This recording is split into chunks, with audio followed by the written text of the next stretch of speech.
je m'appelle Joy et je vais vous emmener dans l'univers du dessin de presse et d'humour. Mais avant, un peu d'histoire. Le 14 juin 2003, à Joyeuse, sous l'impulsion de la municipalité et de la CPPJ, Culture et Patrimoine en Pays Joyeusin, en Ardèche se crée un espace culturel de liberté d'expression. Une maison de la caricature et du dessin d'humour prend naissance square François-André dans l'hôtel Montravel. 3 célèbres dessinateurs le parrainent, Ours, Urs et Dubouillon. Pierre-Antoine Courouble préside cette belle aventure qui se poursuit aujourd'hui dans le château de Joyeuse. On ne peut pas commencer ce voyage sans évoquer tout d'abord un des premiers personnages abondamment caricaturés en son temps, Anne de Joyeuse. Ce duc et favori d'Henri III est né en ce lieu, dans ce château. Quelle joyeuse coïncidence, imaginez. Cet espace de la caricature s'installe chez lui. Depuis que les journaux existent, les dessins, sous formes illustratives ou caricaturales, les accompagnent au travers des articles. En prise directe avec l'actualité, ils offrent avec humour et pertinence une lecture personnelle des événements. Mais ce moyen d'expression est mis à mal par les intégristes qui n'hésitent pas à attaquer cette liberté. Nos amis de Charlie en ont payé de leur vie. Contrairement au portrait, qui, lui, doit rester fidèle au modèle, la caricature d'un visage ou d'un corps s'obtient par la déformation grotesque de ses traits. L'exagération à outrance de ses défauts ou de ses qualités feront la réussite ou non du dessin. L'important étant de retrouver sous le croquis amusant la personnalité profonde du modèle. Ce n'est pas évident d'accepter de se faire caricaturer, car c'est accepter le regard d'un autre qui vient farfouiller dans le trou de votre oreille, se promener sur la courbe de votre nez, s'arrêter longuement sur un sourcil, se faufiler sous votre menton après avoir hésité sur le profil de votre bouche. Puis, face au résultat qui vous stupéfait, supporter ses amis qui s'exclament « Waouh, c'est bien toi !» Sans une belle dose d'autodérision, c'est dur. Caricaturer les chefs d'État est l'exercice favori de beaucoup de dessinateurs. Tous nos illustres présidents ont sauté sur les mines de leurs coups de crayon. Un président qui n'aurait pas sa caricature à la une ne s'en remettrait pas. Mais voici quelques portraits de personnages politiques qui auraient tant aimé être caricaturés en président. Alors que la caricature est une reconnaissance populaire et joyeuse, une preuve de notoriété indéniable, les dictateurs, eux, ont horreur d'être médiatisés de la sorte. En jetant en prison les diaboliques dessinateurs ou en leur coupant les doigts, ils deviennent pires que leur propre caricature. Le portrait est une discipline plus académique. Contrairement à la caricature, la précision de son tracé face au modèle est nécessaire afin d'obtenir une ressemblance exacte. Toutefois, les différentes techniques personnalisent le résultat qui peut aller au-delà de la réalité. Dans ce cas, la caricature et l'humour de l'illustration ou du dessin ne se situent pas dans l'exagération physique du personnage, mais plutôt dans le ridicule de ses vêtements et de ses attitudes.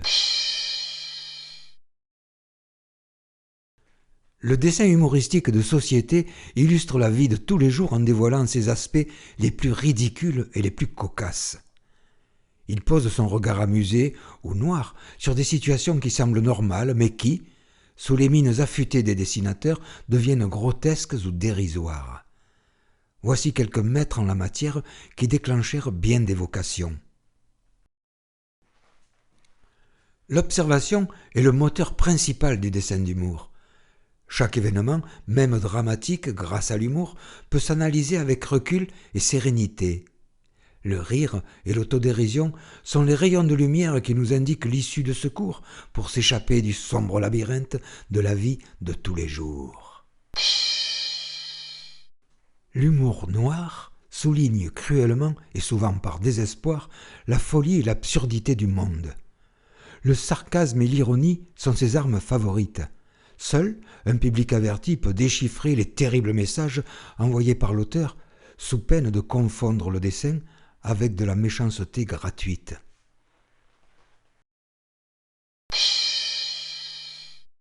Un dessin au premier degré, son message doit être lu tel quel, tandis qu'un dessin au second degré doit être interprété. Par exemple, voici un dessin au premier degré. Il dénonce l'inégalité à l'école, le riche réussit, le pauvre galère. En voici un maintenant qui doit être lu au second degré. Il dénonce avec humour une situation inacceptable. Mais le lecteur qui ne voit que le premier degré dans ce dessin peut conclure bêtement que le dessinateur est un machiste violent.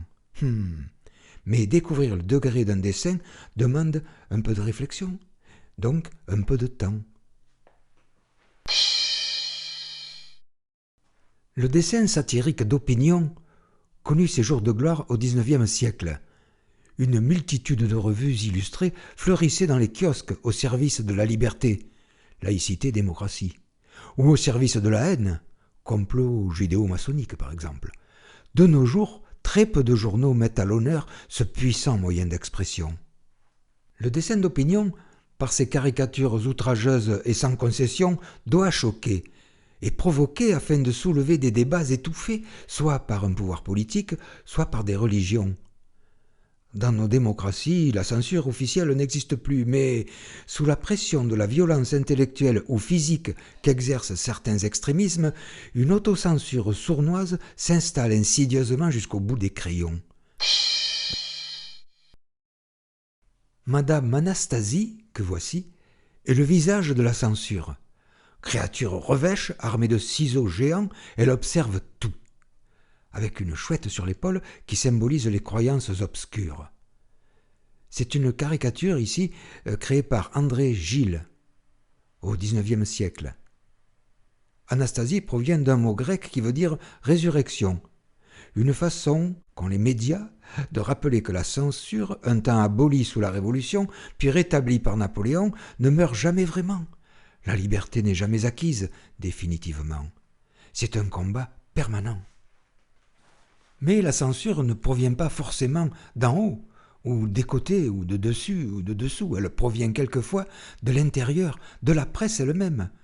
Ici, ce bel exemple dans le journal Le Monde, que notre ami Xavier Gorce a dû quitter, parce que son dessin a été retiré du journal, il déplaisait au lecteur. Alors, méfiance, méfiance.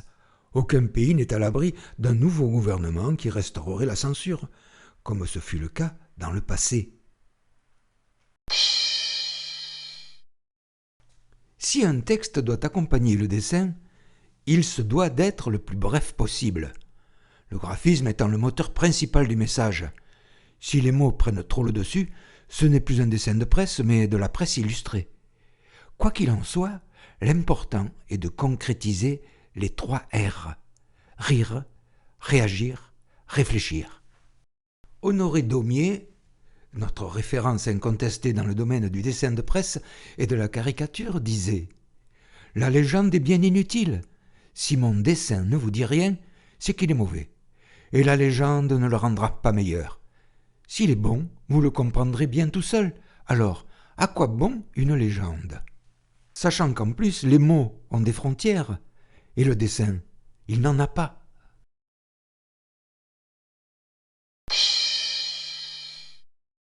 La référence dans ce domaine est René Pélos. Scénariste et dessinateur sportif, il fit le bonheur des lecteurs de Miroir Sprint, Sport Sélection, Miroir du cyclisme, où il illustra avec un humour décapant les Tours de France des années 40, 50 et 60. Connu également pour ses dessins des pieds nickelés. Le Festival de la caricature et de l'humour de Joyeuse en octobre 2015 avait pour thème « Vive le sport » et pour affiche ce dessin. Les enfants des écoles participant à cette manifestation sous forme d'un concours de dessin furent très intéressés par le sujet et riches furent leurs inspirations. Avaient-elles compris, nos chères petites têtes blondes, brunes ou frisées, qu'au-delà de la compétition, le sport physique développait aussi l'esprit ? Et le crayon aussi.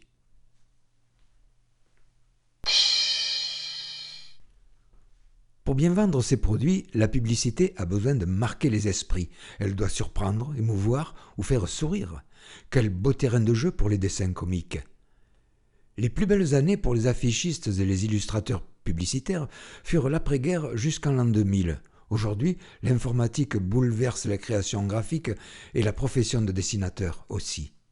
Le milieu de la publicité ayant des moyens autrement plus attractifs que les journaux, il est plus rentable pour un dessinateur de travailler pour ce média, à condition de s'assurer que le sujet à mettre à l'honneur n'est pas un produit débile, auquel cas l'illustrateur y perd son âme.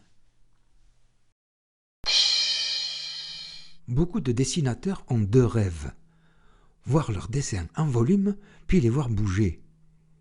Commençons par le volume. Voici quelques exemples de dessinateurs d'humour dont les dessins ont pris forme.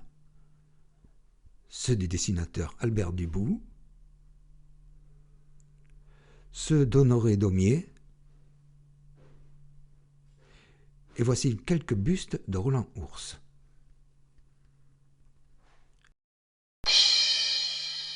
Le second rêve, les voir animés, vivants.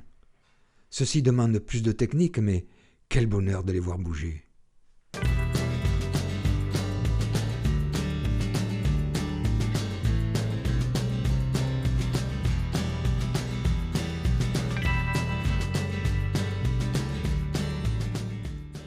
Et quand le duc de Joyeuse voit des dessins d'humour s'agiter sur les murs de son château, mais quelle fierté!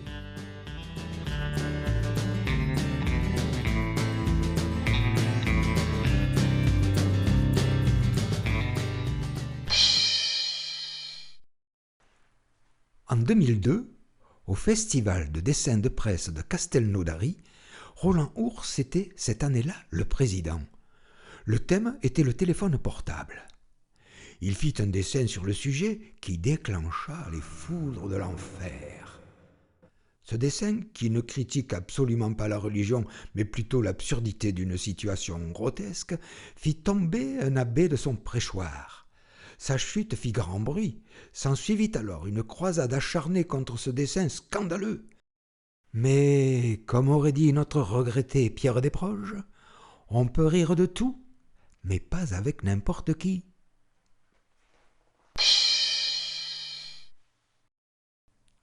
Ah, les outils! Il n'existe aucune règle. Tous les moyens sont bons pour toucher le lecteur de plein fouet, avec ou sans texte, avec ou sans couleur, avec délicatesse ou brutalité, avec finesse ou grossièreté. Mais comme dit le refrain de la chanson, réunissons tous nos crayons et dessinons à l'unisson de mille mains, de mille traits, un seul dessin, la liberté. le trésor ne se cache pas dans la technique, mais dans l'imagination. C'est elle qui descend le long du bras jusqu'au bout des doigts, qu'elle soit véhiculée par un bout de bois noirci au feu ou par une tablette graphique, peu importe. Mais quand l'idée et la technique sont au rendez-vous, bonjour le bonheur.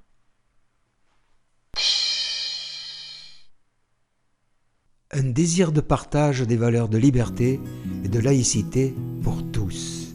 Mine douce, mine fière, les dessins poussent les frontières. Mine noire, mine blanche, même victoire sur nos planches. Réunissons tous nos crayons et dessinons à l'unisson de mille mains, de mille traits, un seul dessin, la liberté.